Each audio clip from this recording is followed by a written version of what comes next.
দিন দিন কেমন যেন হয়ে যাচ্ছি আমরা। জীবনের শান্তিগুলো, আনন্দগুলো আজ যেন কোথায় হারিয়ে গেছে।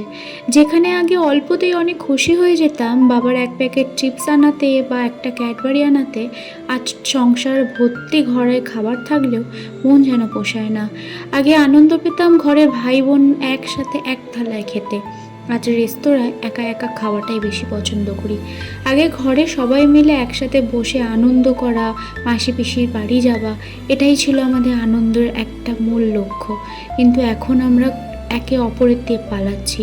খালি মনে করছি যে ওর কাছে গেলে হয়তো ও আমাকে কটু কথা বলতে পারে, বা ওর কাছে গেলে ও আমাকে বাঁকা চোখে দেখতে পারে। এখন মনেতে এতটাই হিংসা চলে এসছে যে মায়ের পেটে একে অপর ভাই বোনকেও একে অপরকে সহ্য করতে পারছি না। ভাই ভাবে বোন হয়তো আমায় হিংসা করে, বোন ভাবে ভাই হয়তো আমাকে হিংসা করে। এখন হয়ে গেছে এই রকমই সবার মন। কিন্তু জানো তো, প্রায় আজ থেকে 15 থেকে 20 বছর আগে এরকমটা ঠিক ছিল না। একটা থালাতেই আলু সিদ্ধ মাখা ভাত বেশ সবাই মিলে আনন্দ করে খেতে দেখা যেত। গরমের ছুটি মানে ছিলই মামার বাড়ি যাওয়া বা পিসির বাড়ি কিংবা মাসির বাড়ি যাওয়া।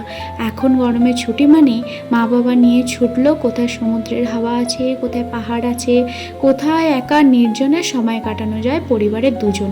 হ্যাঁ, ঠিকই, আগে পরিবার বলতে ছিল 20-25 জন, এখন দুজনায় ঠিক আছে। এখন এতটাই মানুষ ব্যস্ত, কেউ নিজে থেকে স্যাক্রিফাইস করতেই চায় না। সবাই বলে যে আমি কেন ব্যস্ত, এত ব্যস্ত থাকার পরেও আমি কেন স্যাক্রিফাইস করব, ও কেন করবে না, এটাই হয়ে দাঁড়িয়েছে। আগে টাকা ছিল না, অভাব ছিল, কিন্তু বিশ্বাস করো সুখ ছিল, শান্তি ছিল।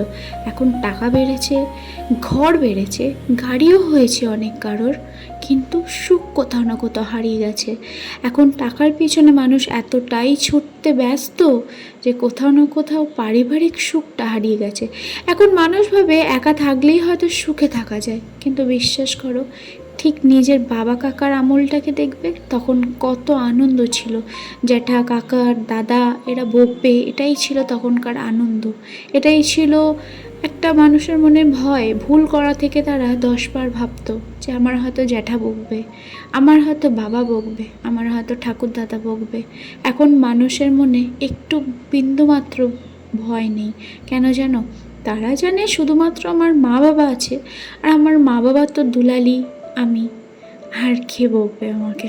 হঠাৎ একদিন বাবাকে প্রশ্ন করি, আচ্ছা বাবা, তুমি ছোটবেলায় ঠিক কোথায় কোথায় ঘুরেছো? বাবা হেসে বলল, আমি আমি আবার কোথায় ঘুরবো? আমার ঘোরা মানেই তো মামার বাড়ি, মাসির বাড়ি, কোন গাছে আম বেশি, এইসবই গল্প। আর আমরা